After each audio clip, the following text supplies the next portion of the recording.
Good morning student. आज हम लोग आगे कंटिन्यू करेंगे क्लास 8 के सोशल साइंस के चैप्टर हिस्ट्री के चैप्टर को। ठीक है, लास्ट क्लास हम लोगों ने पढ़ लिया था कि किस तरीके से कॉलोनाइजेशन हुआ इंडिया में, उसके बारे में।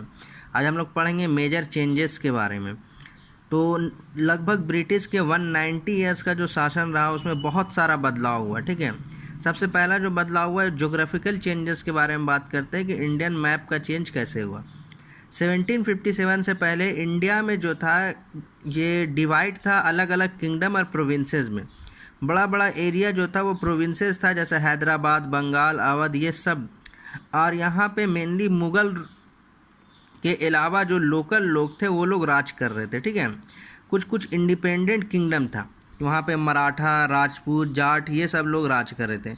लगभग 190 ईयर्स के स्पेयर्स में, जो 190 ईयर्स ब्रिटिश राज किया, इसमें वो लार्ज पार्ट ऑफ इंडिया को अपने कंट्रोल में ले लिया। चाहे तो डायरेक्ट कंट्रोल में लिया, चाहे इनडायरेक्ट कंट्रोल में लिया। अब डायरेक्ट कंट्रोल तो समझ में आ रहा है कि सब कुछ उसका था। इनडायरेक्ट कंट्रोल कहने का ये मतलब हुआ कि पपेट राजा बैठा दिया, यानी वो राजा कि राजा तो था लेकिन जो भी ब्रिटिश बोलता था उसके अकॉर्डिंग वो काम करता था, अपना उसका कोई ताकत नहीं था। इस तरीके से चेंजेस हुआ।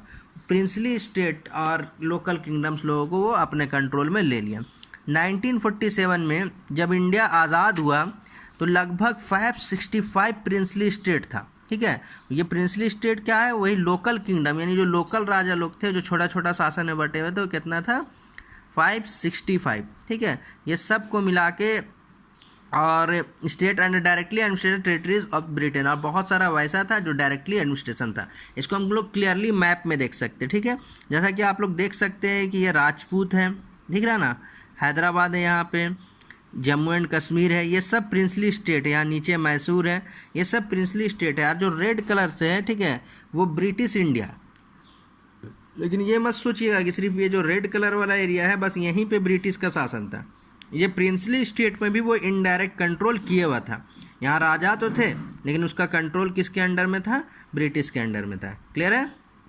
उसी तरीके से पॉलिटिकल चेंज देखते हैं।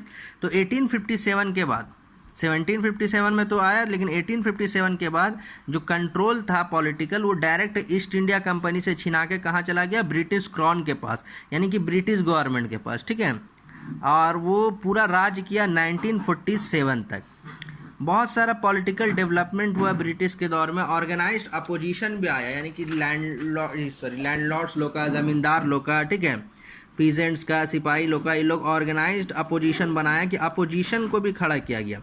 ठीक है, और रूलर भी थे, अपोजिशन भी थे। रूलर लेकिन चेंज हो गया, अभी बताया ना, ईस्ट इंडिया कंपनी पहले रूल कर रहा था, लेकिन अब ताकत किसके हाथ में चला गया था? डायरेक्ट ब्रिटेन के हाथ में।